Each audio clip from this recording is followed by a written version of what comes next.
Hi everyone, and welcome to Pearls of Wisdom with Nirmal Bang. I'm Avan Dabash. Now, he started off as an intern and now manages over 80,000 crores in Indian equities. As a senior fund manager at ICICI Prudential AMC, Rajat Chandak, who has spent over 17 years at the organization, has a growth oriented strategy.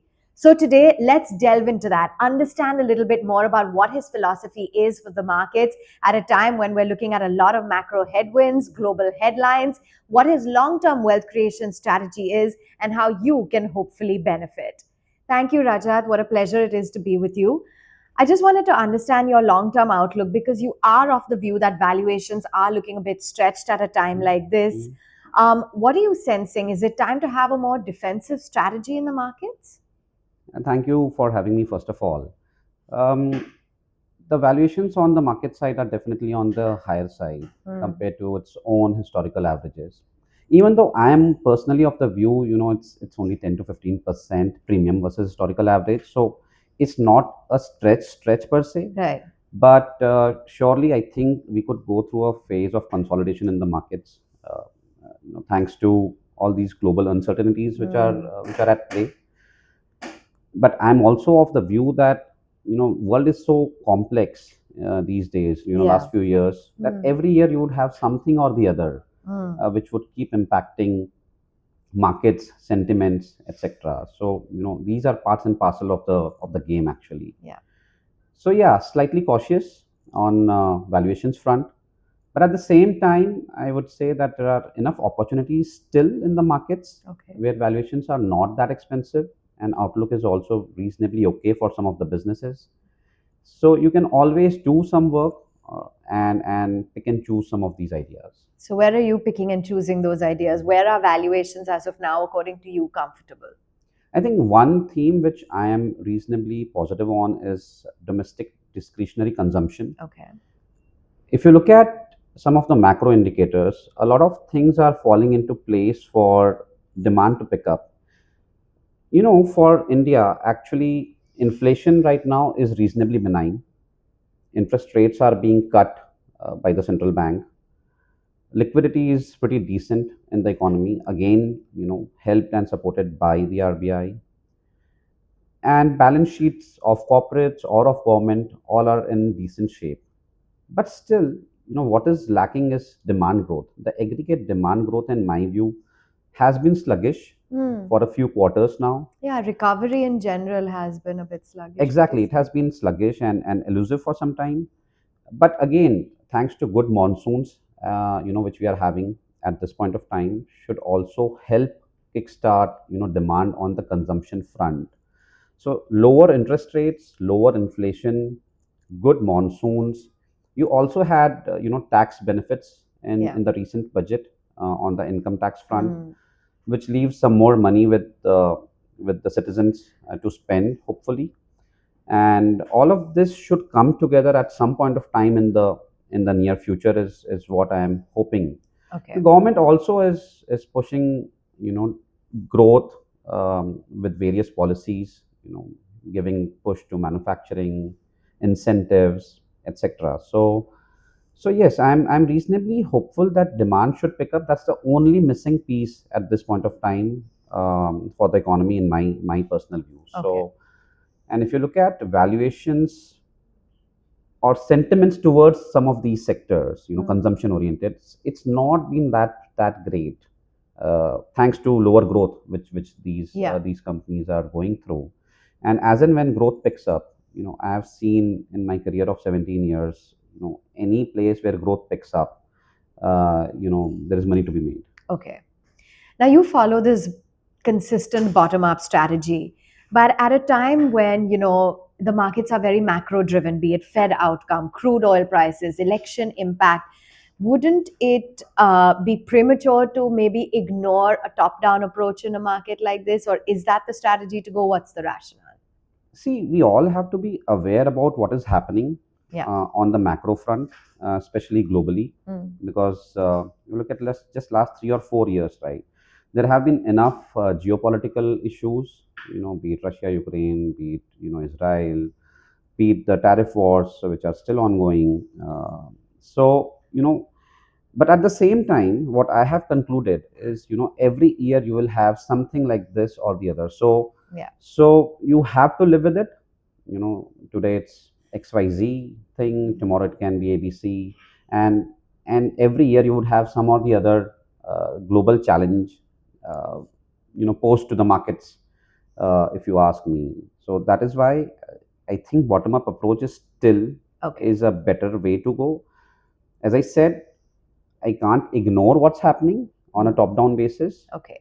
but that's part and parcel of the game. Okay. So When it comes to financials, you've trimmed exposure here. We are seeing some sort of an earnings recovery. Credit growth is picking up. Do you think that the best of the banking cycle, though, is now behind us, or is there still merit? actually, on the contrary, if you look at credit growth, it's been slightly weakish. Linked to, as I said, growth has been elusive in a lot of segments per se. So credit growth may be respectable, 11, 12, 13%, Yeah. kind of a range which we have been seeing for last few months, but still slow. So that is one thing. Second is on the asset quality front, which benefited some of the banks in last couple of quarters, where they went through a good asset quality cycle, which helped their financials, be it profits, balance sheets, etc. I'm not saying that that is turning for the worse, but the best is already there. Okay. It can't improve any further from here, in my view. If at all there is risk that it may worsen. Not enough signs yet that it's worsening, but can't improve from here for sure. Okay. So you have slightly weaker credit growth. The best of asset quality benefits which these banks had is partly behind us, and the sector also has done reasonably well. So even though valuations may look okay, not very expensive, but I think best for the business is kind of behind in terms of earnings growth for the banking space. The Flexi-cap strategy has worked quite well for you. Can you just tell us a little bit more about what the strategy is and how it's working in this market? Yeah, strategies is again bottom up.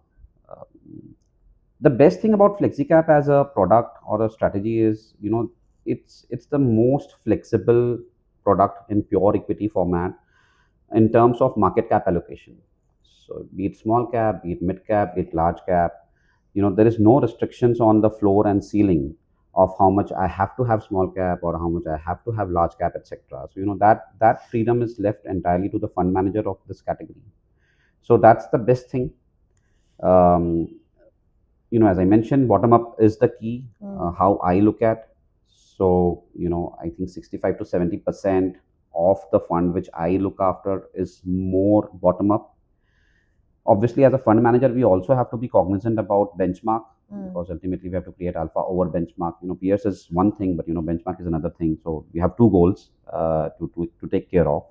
So some of the positions are keeping in mind about benchmark. Some is my own orientation towards being more consumption oriented, as I said, at this point of time, and bottom up. So it's a mix of three or four things which goes into the fund.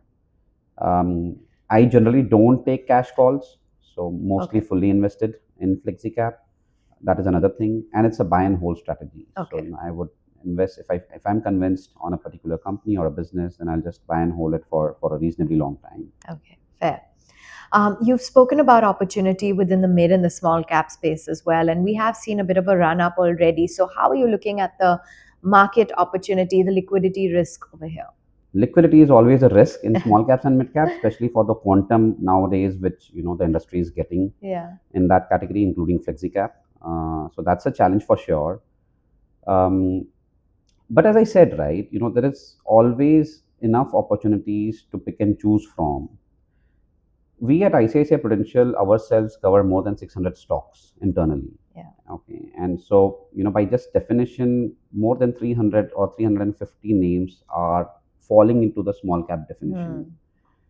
I am of the view, if from those 350 names, I just need 20, 30, or 40 names, right? So that's 10, 20% of our entire coverage. Yeah. those opportunities will always be there, and hence I believe in running the fund fully invested. If, if if we work enough, there would be enough opportunities at any given point of time, either where the business is doing well any which ways, or on the other hand where business is facing temporary challenges which is impacting the valuations of a particular company. So in that context, either valuations are okay or the business is anyways doing well. Okay. So one of the two buckets you can pick and choose, find some of the names as per your comfort. Fair. There's also transport and logistics as a sector that you've leaned towards, but some of these names have already run up 2 to 3 times. So, what's the outlook on risk reward over here? See, transportation and logistics is a pretty wide space per se. I'll just mention what all is included in that as a Yeah, sure. theme. There's automobile OEMs, companies like Maruti, Tata Mahindras, TVS, Bajaj, Hero, etc. kind of names, make the vehicles. Second is their suppliers. Now, even within suppliers, there are two or three subcategories, if I may. One who is only catering to these OEMs, one who is supplying some of the parts for exports. They have global clients. Some who are supplying in the aftermarket. Yeah. Aftermarket repairs and kind of It's a wide basket. It's a wide basket Okay. within auto anks itself. You have within logistics, you have ports, Yeah. you have aviation, you have road logistics, trucking, etc., including guys who are delivering food. That's also part of the theme and the sector. So you have wide variety to choose from. I agree. Some of the names have done pretty well in last 1 or 2 years, but there are again a lot of names where still we think that opportunity exists from medium to long term perspective. So Okay. continue to remain positive on that space as well. I'm just curious to understand your take because there's so many new listings that we've seen hit the market, and you've always maintained consistently that the management of a company is very critical to look at. But a lot of new age promoters, is there a lot more hype here? Are valuations unjustified versus just long term vision for some of these companies? Very interesting question, actually, because specifically when you say that new age promoters or first generation Yeah. promoters who started the business, there is not enough history maybe for some of these names.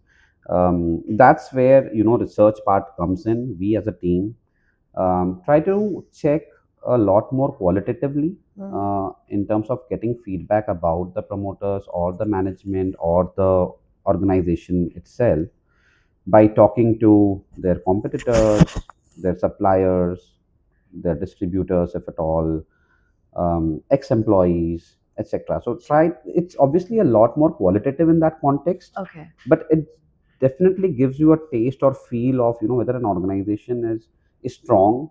Yeah. Our processes and systems are in place. Are some of their stakeholders happy in the way the company has dealt with them, been fair with them? So all those things which are qualitative does help us to form some view that okay, at So, but least what maybe. is the view? Are you deriving comfort here? Do you think it's all a bit unjustified? See, one thing would always be there, that IPOs would come when market is in good mood, right? Where markets have done well, Yeah. valuations are slightly on the higher side, and that's where a lot of guys would want to list their companies because you get better valuations. So that is definitely there.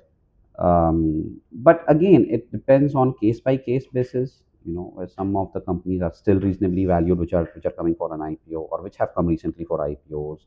Management is pretty strong, or past track record is decent. We have gotten positive feedback, etc. So as a generic statement, I can say IPOs generally are expensive. But case by case basis, you can still find good businesses or good management or good promoters who are coming maybe at slight premium, Yeah. but may still be worth betting on. I wanted to get in a sense from you. What is that one contrarian bet that you're looking at for the year ahead? Maybe something that the market has not already priced in, but you think is going to generate alpha. I mentioned already, right? I think domestic discretionary Okay, consumption. That's one thing. It's a larger Nothing basket. more niche, maybe. Retail is another Okay. is thing basket where I think that there is still scope for Retail. improvement. There's some of the companies which have slightly lesser confidence, investor confidence, and but they are putting their act together, and there are chances in my view that they could surprise positively on growth front. So within consumption also, I think if you were to ask me, I think retail is one basket uh, where I think things can surprise positively over next 12 months. Largely to do with growth. As I mentioned, if growth comes back, everything will be set. And with macros falling into place, that should come back at some point of time. Rajat, now typically Indian families rely heavily on fixed deposits as investing. But do you believe that investing in mutual funds can actually provide them with the long term wealth creation to save up for the kind of goals that they have, like retirement or children's marriage and things like that? And what is it that mutual funds have that's giving an edge? Wow. So, not forecasting market returns here, but we have the data for past. Historically, markets have delivered in last 10, 20 years anywhere between 12 to 14% kind of a CAGR returns. Yeah. What are you getting or participating in when you are investing in a mutual fund or let's say equity markets? First thing first is, our economy is expected to grow around 10 to 12% on a nominal basis. You'll have 6.5% kind of real GDP growth, 4 to 5% kind of inflation. So, 10 to 11% kind of a nominal economic growth. That logically should reflect into earnings for businesses which are, operating in India. So that's what markets earnings growth should also reflect, maybe 11, 12, 13% kind of earnings growth. Now, via mutual funds, an investor is actually participating in this economic growth, because markets returns are generally linked to, earnings growth at broader level. Obviously, there are valuations which can at times go up and come down, which will impact the returns. But over long term, I think markets would track earnings growth. So, 11, 12, 13% kind of returns. And also if you bring in the tax angle, right? Because taxation is a lot more favorable for equity as an asset class versus some of the other asset classes you spoke about. Post tax returns, definitely historically at least has made sense to participate in a way, allocate some money towards equity, if not all. Say I'm someone in my 40s and 50s. I've missed the bus. I've never really invested in equities. Would starting today investing in mutual funds allow me to save up enough for my retirement? And what is the advice that you're going to give people who still haven't dabbled or started that SIP? It's connected to my previous answer, right? I'm saying that some money should be allocated towards equity. Even if you have missed the bus, you think, if you're in 40s or early 50s also, you still have a long runway ahead of you. So is your message start now? Yes, it's never too late. If you ask me, never too late to start investing in equities, in my view. I agree it's a riskier asset class compared to a FD or gold, for example, but it's the most liquid. Transaction cost is lower. You can just online, you can just invest, you can withdraw whenever you feel like. The ease of transacting is there. Tax benefits are there, and returns, as we discussed last 10, 20 years, have been pretty decent compared to some of the other asset classes. So, it's never too late. The final message, it's never too late. You can always start now. Okay. With that messaging, I'm sure people are fairly curious about what a day in the life of a fund manager looks like, how you go about, stock picking, investing, what's the kind of research that's involved. Just give us a sort of an inside view as to what the process or, your day looks like at work. Wow, pretty complicated actually, because some of the times it's not structured. Okay. Because markets are volatile. Yeah. And at different point of time, different things are happening for various companies or sectors, industries, etc. But typically, we'd start with a team call. Investment team gets on a call every morning. Okay. Discusses what has happened in the previous day, any important update, any actionables in terms of investing into some company, divesting into another company, some positives, negatives, news, macro, everything, all of that gets discussed. Then obviously markets open. You have a look at the markets where there are anything worth acting upon. Then there are a lot of internal meetings, research discussions with the team. Yeah. if any results have come, Okay. big miss, big hits. You discuss whether it's actionable. Meeting corporates, trying to understand, how the business is shaping up, what are they doing to make it more resilient, their businesses, etc. So try to gauge those things as well. Yeah, I think, and then lots of reading, right? Because we get lots of reports Yeah. from different brokers.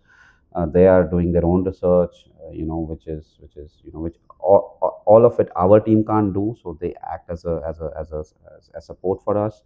So interesting things which they have figured out while doing their research. So reading that, I think, yeah, that's what, some of these meets are actually unstructured because suddenly something happens in the market, something worth actionable. The analyst team will call for a meet, discuss the thing, Okay. etc. Give me So one example of that. yeah, enough examples, right? So especially we are going on, Something the result recent. seasons are going on, Okay. right? Yeah. So if some company surprises meaningfully positively or Okay. negatively, and stock is down 5, 6, 7%, and it's a large holding, let's say, for example, existing holding for us as a house, Yeah. we will have a research meeting, a research update.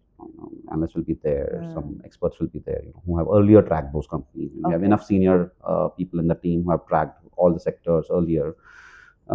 We'll have a meeting, we'll discuss what happened, whether we should add more, or if it has done too well and valuations have become expensive, should you trim some because we own quite a lot, kind of a thing. So yeah, that's lot of yeah, that kind of reevaluation. things. Any meeting which we have had with corporate, and there is some meaningful insight which you would have got and which can change the investment thesis for that particular company. That again gets discussed. So a lot of such internal meetings actually, Okay. which do take place 2 or 3 Okay. times a day at least. Great. Thank you so much for being so candid with us and for sharing with us your long-term growth strategy. It's really wonderful to have seen your journey and how you've evolved and what the outlook is as well. Thank you so much for having me. Thank you, and all the best. Mutual fund investments are subject to market risks. Read all scheme-related documents carefully.